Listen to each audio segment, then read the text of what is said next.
Hi guys, ನಾನು ಇವತ್ತು ಉತ್ತರ ಕರ್ನಾಟಕದ ಸಬ್ಬಸಿಗೆ ಹಾಕಿ ಉದುರುಬೇಳೆ ಪಲ್ಯ ಹೆಂಗೆ ಮಾಡೋದು ಅಂತ ಹೇಳ್ಕೊಡ್ತೀನಿ.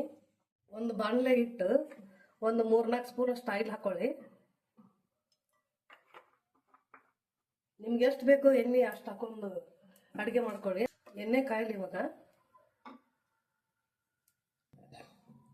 ಇವಾಗ ಎಣ್ಣೆ ಕಾದಿದೆ, ಜೀರಿಗೆ ಸಾಸಿವೆ ಹಾಕೊಳ್ಳೋಣ.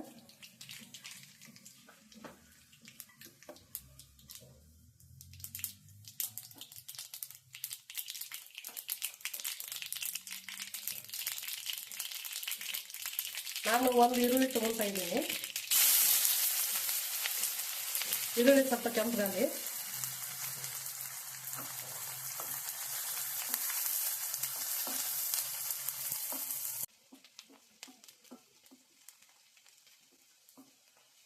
ಈರುಳ್ಳಿ ಕೆಂಪಗಾಗಿದೆ.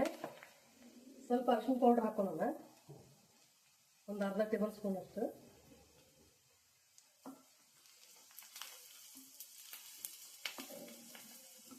ಅರಿಶಿನ ಸ್ವಲ್ಪ ಹಾಕೊಳ್ಳಿ, ಜಾಸ್ತಿ ಆದ್ರೂ ತೆಗೆಯಕ್ಕೆ ಬರೋದಿಲ್ಲ. ಇವಾಗ ಇದಕ್ಕೆ ನಾನು ಹಸಿಮೆಣಸಿನಕಾಯಿ ಪೇಸ್ಟ್ ಹಾಕ್ತಾ ಇದ್ದೀನಿ. ಒಣ ಖಾರ ಹಾಕ್ತಾ ಇಲ್ಲ, 1 ಟೇಬಲ್ ಸ್ಪೂನ್ ಅಷ್ಟು ಹಾಕ್ತಾ ಇದ್ದೀನಿ. ನಿಮ್ಮ ಖಾರಕ್ಕೆ ಎಷ್ಟು ಬೇಕೋ ಅಷ್ಟು ಹಾಕೊಳ್ಳಿ.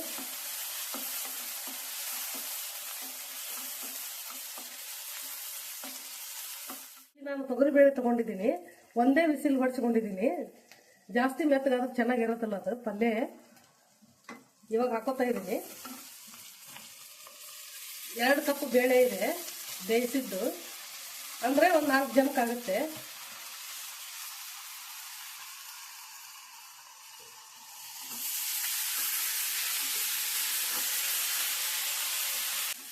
ನಾನು ಬೇಳೆಗೆ ಉಪ್ಪು ಹಾಕಿಲ್ಲ, ಇವಾಗ ಉಪ್ಪು ಹಾಕ್ತಾ ಇದ್ದೀನಿ.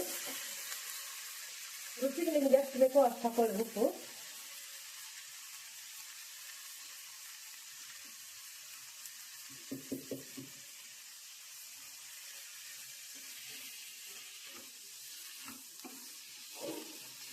ಒಂದು 5 ನಿಮಿಷ ಎಣ್ಣೆಲಿ ಬೇಯ್ಲಿ.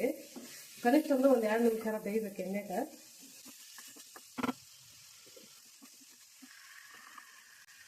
ಒಂದು ಟೀ ಸ್ಪೂನ್ ಅಷ್ಟು ನಾನು ಧನಿಯಾ ಪೌಡರ್ ಹಾಕೋತಾ ಇದ್ದೀನಿ.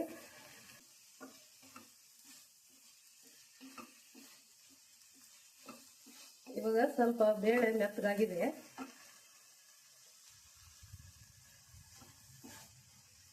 ಇವಾಗ ಸಬ್ಬಕ್ಕಿ ಸೊಪ್ಪು ನಾವು ಒಂದು ಅರ್ಧ ಕಟ್ ತಗೊಂಡಿದ್ದೀನಿ, ಹಾಕ್ತಾ ಇದ್ದೀನಿ.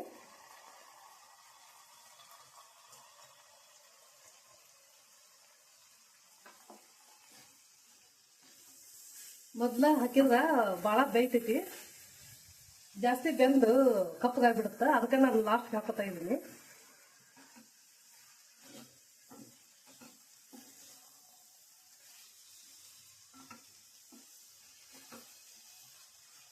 ನೀವು ಬೇಕಾದ್ರೆ ಇದಕ್ಕೆ ಕೊಬ್ಬರಿ ಹಾಕೊಳ್ಳಿ, ಏನು ಬೇಕಾದ್ರೂ ಹಾಕೊಳ್ಳಿ. ನಾ ಬೇಸಿಕ್ ಮಾತ್ರ ತೋರಿಸ್ತಾ ಇರ್ತೀನಿ. ಮೇಲೆ ಹಸಿ ಕೊಬ್ಬರಿ ಹಾಕೊಂಡ್ರೆ ಟೇಸ್ಟ್ ಚೆನ್ನಾಗಿರುತ್ತೆ.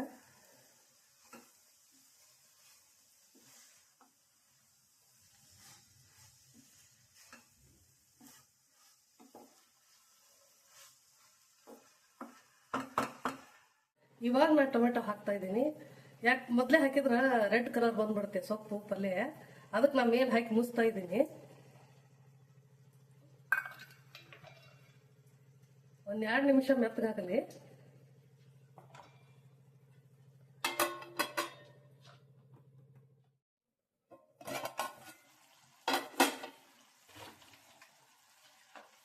ನೋಡಿ ಟೊಮೆಟೊ ಎಲ್ಲ ಬೆಂದಿದೆ. ಇವಾಗ ಮಿಕ್ಸ್ ಮಾಡ್ಕೊಳ್ಳೋಣ.